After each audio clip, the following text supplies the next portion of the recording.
Shri Gurubhyo Namaha. Namaste friends.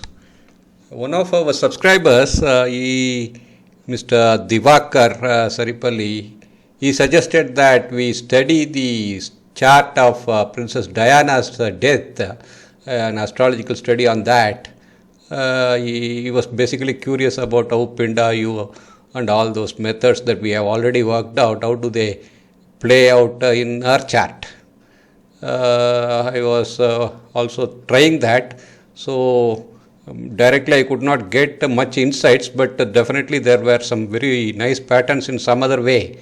So I thought I will present that to you today. So this is on Princess Diana's death. We will take up her natal chart, analyze what happened to her, why it happened, what were the features that in her chart bring out that tragic event. And also the transits. Let me walk you through that today. So I'm not going to share any Excel file or anything, but this will definitely, there are some revealing features that I think we can appreciate. Let me see. On the early hours of August 31st, 1997, Princess Diana of Wales, she died from a car crash in Paris. We all know about this, we have heard of it. It was very pathetic that time when her partner Dodi Fayad and driver Henry Paul, they also died because of the impact. The bodyguard was driving, Rhys Jones was seriously injured, but he was the survivor, looks like. The crash happened at this tunnel. So she was hardly 36 years old when she died. So pitiable, so very charming lady, the princess. So what is the reason? Why 36 years? We will take that up on the astrological front to get to know what happened. So I have just put the natal chart here. So the date maybe I have missed here. Maybe it will be in some other slide, and it's also obvious. I think I added somewhere, but okay, maybe in the further slides there will be. But the idea here is Scorpio is rising. Scorpio with the Lagna degree at 25 degrees Scorpio. The Lagna degree is ruled by Jyeshta, which is the Mercury's nakshatra, we all know that. And Mercury is the 8th lord for her. And you see the Lagna Lord Mars is first of all, so I am going to see in terms of the Lagna Lord, the Lagna aspect of it. Then I come to the Surya and Moon and many other planets. We see the Lagna Lord is afflicted first of all with Rahu, the node. And the Lagna Sputa is also ruled by the 8th Lord because Mercury is the 8th Lord. Moon happens to be the Badakadipati because this is a fixed sign. For the fixed sign, the 9th house is the Badaka Stan, and the 9th Lord is Moon, and he is a Badakadipati, and he is also further afflicted by Ketu and seen by Rahu. So the Badakadipati is definitely so. Lagna is affected, Moon is affected, Sun is in the 8th house. So and also with the 8th Lord, that's more so all the more dangerous thing in a chart. And you see Mandi, Gulika, all of them are in the 8th house. And you also see, when you go to, I cast it in Jagannathavara, the Rudra, the planet in her case, happens to be Mercury, the 8th Lord itself is Rudra. And it is sitting in Ardra in the 8th house, which is Mercury. So Mercury is such a dangerous planet for her. And Maraka Lord, Venus is the 7th Lord and the 12th Lord. So both killing powers are there. So second house killer is also Nicha, but Venus is strong, the 7th Lord. So for demise, even the 12th house of to nothingness, that Lord becomes Venus. So Venus is a powerful Maraka for this Lagna. And you see Bhrigu Bindu is sitting in the Lagna itself. The black hole that I call it, Bhrigu Bindu, is something where everything goes to nothing. The ascendant itself, unluckily for her, falls in Bhrigu Bindu. And if you see the divine planet, which are the benefics, the Jupiter, is unfortunately is Nietzsche. Of course, Nietzsche Banga is there, but it's the third house. So third is a Maranakaraka sthana for Jupiter. So he is powerless because of that. And you will see that Mrityu Saham, Rohini is where the Hora Lagna is, and we will use that for some other calculations. That happens to be in Rohini Nakshatra. We will use that later. And if you have to see the longevity, Aruda of longevity, we call the Aruda of the 8th from Saturn. So if we have Saturn here, the 8th from this, the Aruda of this house, basically this is the 10th house. So A10 becomes the longevity Aruda. So longevity Aruda is ruled by, A10 is sitting here in Aries. So A10 Aries Lord is Mars. So the Aruda of longevity, the Lord of that is Mars. And Aruda of accidents is seen from the 8th from Mars. Mars is the Karaka for accidents, and the 8th is also a Karaka house for if 8th from Mars is very strongly indicative of so if you see the 8th from Mars is this house, which is the 5th house, and A5 would stand for the Aruda of accidents. So you have the Aruda of longevity ruled by Mars, the Aruda of accidents ruled by Mars. It is also aspected by Mars.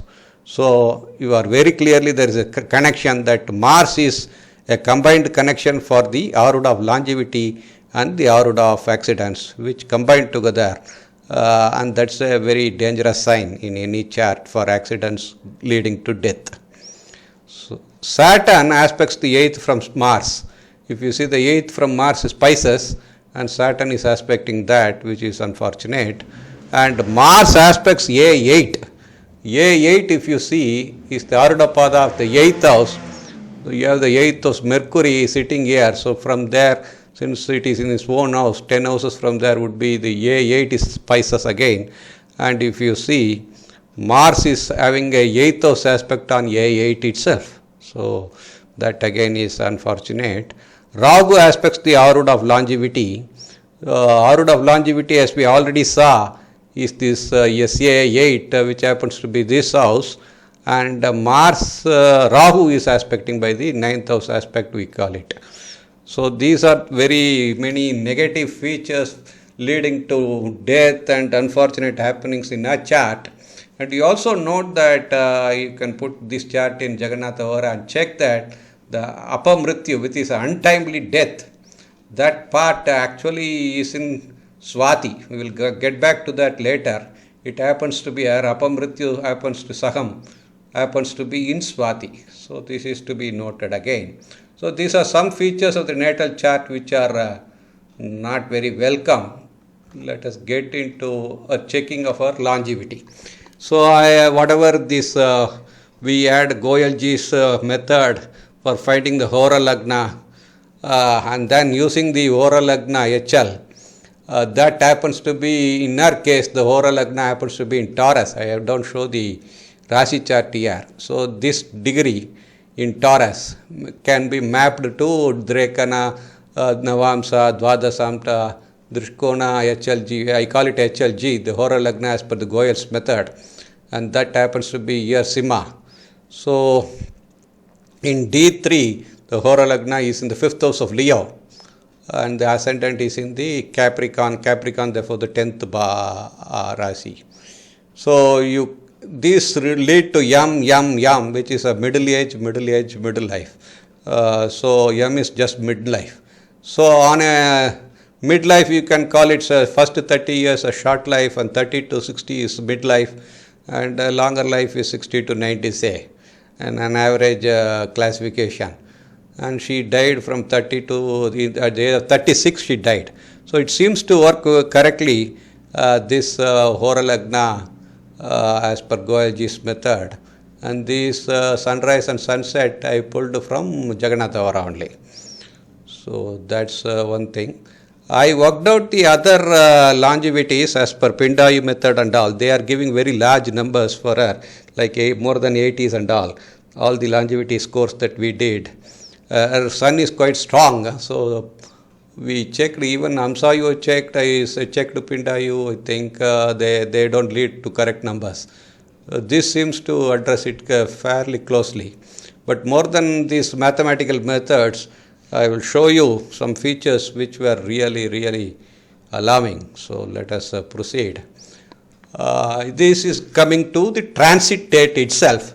She died on the 31st of August 1997, and when you cast the chart at that time when she died, you see so many planets. Sun is in the death star, Moon is an obstacle star, Mercury is in death star, Saturn is obstacle, Rahu is in death, Ketu is in danger. So only Jupiter, Venus are in nice stars, but unfortunately both Venus and Jupiter are Nicha. They are powerless. So that entire lot of planets is in a very bad shape that day. And when you work it out, the natal transit chart, if you check one by one, so let us take the Lagna Lord Mars of the natal chart, how he is placed here. He is placed in Swati, and exactly I told you that is the Apamrityu Sagam. So Swati happens to be the Apamrityu Sagam, and the Lagna Lord was going through that. So that's the worst part of it. Then if you take Surya, the natal 8th Lord Mercury, it is sitting with Mercury afflicted by Rahu. So Surya is very strongly afflicted. If you take Moon is the passing through Aslesha that day. The Aslesha belongs to Mercury. So in the Vipshotri Dasha system, therefore it is passing through the 8th Lord star in a way, because Aslesha is Mercury's star that way. And Moon is in the natal Badaka Stan, the 9th house of obstacles. And he is the Badaka Lord itself. So Moon in no way is good. And if you take the Tithi of all, it happens to be a Krishna Chaturdashi, a Rikta Tithi that is absolutely very prone to accidents. So on the 8th Lord star is Aslesha, because natal 8th Lord is Mercury, as I already told about the Moon. That turns out to be the same. If you see, Mandi was in the 8th that day. Mandi was sitting here, and that was our natal 8th house. And you note this point very strongly. Saturn happens to be in Pisces and in Revati. And Revati is the nakshatra of Mercury again. So it is the 8th Lord star for her that day. So even here, the 8th house, natal 8th house, Mercury itself is afflicted by Rahu, and Saturn in the 8th from natal Mars. Natal Mars is sitting here, and Saturn was passing through the 8th house from the Lagna Lord, which is Mars for her, which was sitting here in the natal chart. Saturn was passing the 8th house from the Lagna Lord basically. And you see so many death planets. You have the Sun, you have Mercury, you have Rahu, all that passing through multiple planets in the natal Nidana star during the transit. And as you said, as we see, Ketu is passing through Vipat, and it was a Vipat. And more than anything else, when we check the eclipse, it was Chaturdashi, and Moon was about to get into with Surya, with Rahu, Ketu. The eclipse was there immediately. The next day was eclipse. So just 1 day before solar eclipse. And we know how powerful Chaturdashi is, especially before eclipse, it is worst time. So, and when you checked the stationary, when Saturn became stationary at this point, it was so very spectacular that Saturn was stationary there in Revati at the beginning of the month. And Moon was in the 8th that day when it became stationary. Moon was, I think, in Ardra itself or something like that. So, when you see the benefics, both the benefics are Nicha. So it is a worst of transit. So you can see all the black spots there, and you see what it resulted in finally. So let us get into why things happened in terms of the applicable conditional dasas. I worked out, when you check a chart, Rahu is in a quadrant from the Lagna Lord. Lagna Lord is Mars, and from Mars, Rahu is with Mars itself. So it is in a Kendra. But it should not be in Lagna, and it's not in Lagna. So very well Ashtotri applies, and Mars is also in 10th house, very strong, Digbala, and friend's house at Surya's house. Surya is also temporary friend, compound friend, so it's very well suited Ashtotri. And we check Ashtotri, she was running that day, on the day of the transit, on the day of the death. It was, she was running Venus Dasa, Mars Bhukti, Venus Antara, Sukshma, Prana. So Venus, Mars, Venus. So Venus, the powerful Maraka, you already saw Venus is a seventh lord, a powerful Maraka. It is dominating everywhere. That's the powerful killer. And Lagna, sixth lord, are both, sixth lord is Mars, the Lagna lord is Mars, and Mars is appearing here. And Mars, as I already said, this is the natal chart, but on that day, even transit, Mars was passing through Swati, which we already identified what's the problem with the Apamrityu part, Saham there. And 8th Lord Mercury, if you see, is sitting in the 8th. Surya is also afflicting it. So it was dire. Ashtotri, I think, is revealing extremely more correctly than even the Vimshotri Dasha. Because when the applicable conditional dasas are to be applied, they are applicable, then you should better use the conditional dasas rather than the Vimshotri. And this is much more revealing of her the death event, I would say. The other applicable dasha is, since he was born in daytime in Sun Swara, so if you see her Lagna is after Sun.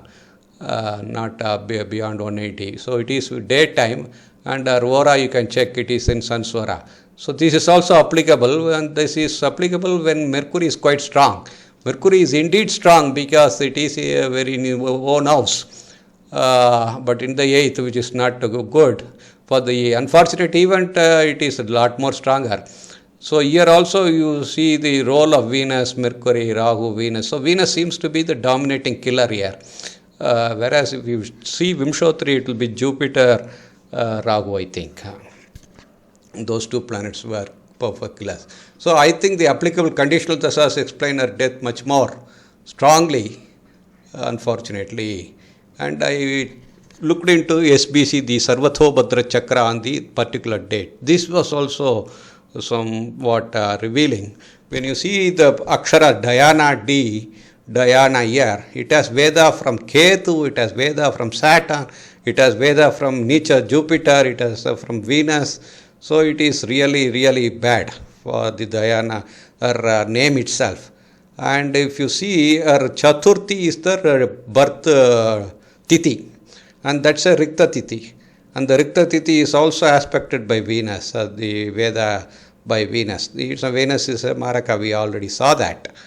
And it also, the Rikta Tithi is aspected by Veda from Moon. The Moon, we saw that it's a Badaka. So, Moon also has a Veda on the Dhanishta. So Jupiter, Nicha Jupiter has a Veda. So, you have multiple Vedas on Dhanishta is a natal star. And Saturday she was born, which is a Purna Tithi. And you again see Venus, the Maraka is aspecting it. Saturn also aspects Bharani, the Naidana death star. Saturn has a nakshatra aspect on the on Bharani itself, which is the death star.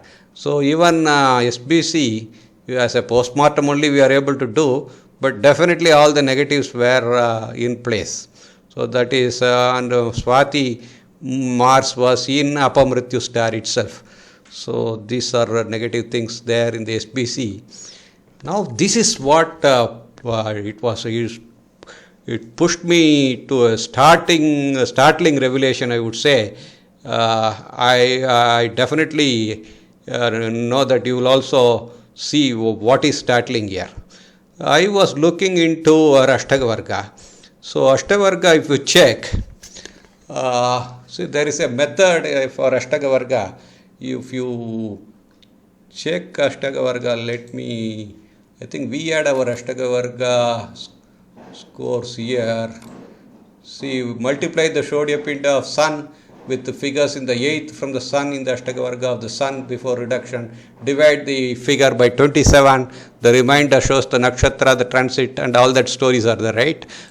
Similarly, we can In fact, use Jagannatha Vara itself. Let me go back to slideshow itself. So this is in Jagannatha Vara we can do this by multiplying the Sodya Pinta. Sodya Pinta are numbers that are arrived at for each of the Gragas, Lagna, Sun, Moon and all that. This can be any number. It will be some 127, 138, any number. For Lagna it happens to be 216 for her.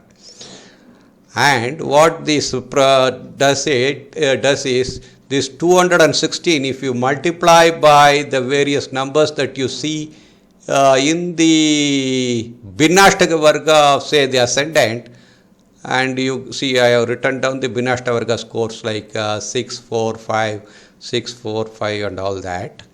And you multiply the Sodya Pinta of Lagna with the Bhinnashtaka Varga scores, SP into AVS, then you get varied numbers, 1296, 864 and all that.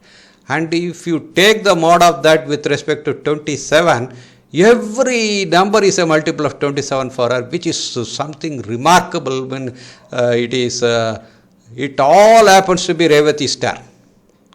And if you similarly take with respect to the number of Rashis, which is 12, every number, though these are different, 1296, 864, 12, totally different numbers, everything leads to Pisces.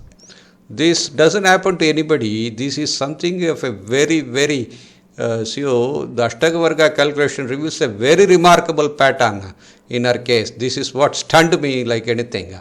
The values perfectly aligned with Pisces. So you get Pisces everywhere, and the nakshatra Revati. So this seems to be somewhat associated with Diana's demise, not somewhat perfectly. All the 12 Ashtaka Varga calculations, AV calculations indicate as Pisces here. I also told you about the nakshatra and as well as the Rasi. So this is tragic because we already saw Saturn was in Pisces, was in Revati during the transit date, and our entire Lagna from all the angles of all the Rashis turned out to be a killer. So Saturn's transit on Pisces in Revati star was the killer, and it was meditating because it was going stationary just on the beginning of the month, and it was a very slow speed, taking some revenge something. So this put me stunning. It was really, I could not get how could the rishis imagine when different numbers totally, when multiplied by some different numbers, all lead to a particular pointers, which exactly when the transit happens, the lady dies. This put me off. Something remarkably this was. And similarly, even Purva Palguni, you can check Saturn. And she's a Leo, I check because 8th house from natal Saturn is Leo. So I check that Purva Palguni comes. And in fact, Mercury was in Purva Palguni. Her 8th Lord was passing through that day. So this also, there may be other stars which I have missed a lot maybe. But this itself is something, a structure, some pattern, which is, the rishis are great people. And in addition, we have the transit on accident date. When I checked the Kakshayas that the planets were passing through, there were so many zeros, 0, 0, 0, 0, 0, only couple of them. You have Mars in Venus's Kakshaya, which was positive, but Venus unfortunately is a killer. So even the Lagna Lord was passing through a killer's Kakshaya. It was positive to killer, so in a way. And Moon, the Bhadakadipati, was passing through own Kakshaya. So though it was having a mark, and all these are negative only. So all the zeros were really leading her to that, unfortunately. So this particular slide, I think, is revealing a lot and making us wonder how these things can happen as per what the Ashtaka Varga is showing. Now there are some pointers to sudden unnatural deaths. I read that they come because of past life sins, and it can be, since it is a past life sins and all that punyas, can be traced to the 5th and the 9th house and their lords. If malefics are associated with these 5th and 9th lords or 9th house, they might contribute to some unusual deaths. So in our case, if you see, the fifth lord is Jupiter. Unfortunately, he is in a Maranakaraka. He is also Nicha. He is with Saturn, and he is also with the fourth lord Saturn. Therefore, it all represents to be, it becomes association is quite strong with the malefic. So that extraordinary death is explained by that. If we take Jupiter, he is also the A4 lord. You see, A4 is here, the Arudapada of the fourth house, which means the vehicles, and A8 lord also. He is simultaneous the lord of day in a way. A8 is longevity, but anyway, unusual, unexpected happenings like accidents. So A4 and A8 joining together is also making Jupiter a very vulnerable planet. And in fact, in Vimshotri Dasha, I think Jupiter Bhukti or something, she died. In Rahu Jupiter, some combinations. I didn't check that now. That's in the internet as well. And if you see the ninth lord, Purva Punya, you have to see even the ninth lord. Moon is with Ketu in her natal chart, and again it is in the fourth house of vehicles. So ninth also shows the effect of the past life sins probably. And Navamsa also, if you see, you have the fourth lord, which represents vehicles, is in the 12th of demise. So the fourth lord has gone to 12th house. Mercury is the 8th lord even here. So unfortunately, Mercury is very, very powerful 8th lordship everywhere. And if you see, Mars is sitting here, which happens to be Gemini, is her 8th natal 8th house. So that's where the Lagna lord of the Rashi is sitting in Navamsa in Gemini, which is the 8th. So these are all negative that is already showing up in a chart very, very, very strongly. So this is what all these pointers show up. Maybe there is a lot more to pull out also. There is, but none of the longevity methods like the Pindayu method, they did not lead properly to me to any proper values. I think let me check what it Pindayu. Oh, if I worked it out. This is the way I run it. I put everything in a mind map and ask it to open, and it will pull out that file directly for me. So I already put Diana's. I think this came to be large, big number. So maybe she was destined to live this much, but other combinations pulled her out totally. So this is how none of the other methods worked as well. Everything, all the mathematical methods led to long life. But with these many blemishes, some unnatural patterns in our chart, yeah, the very day was really, really bad. Yeah, thank you very much, Sri Divakar ji, for inciting, triggering this interest in me.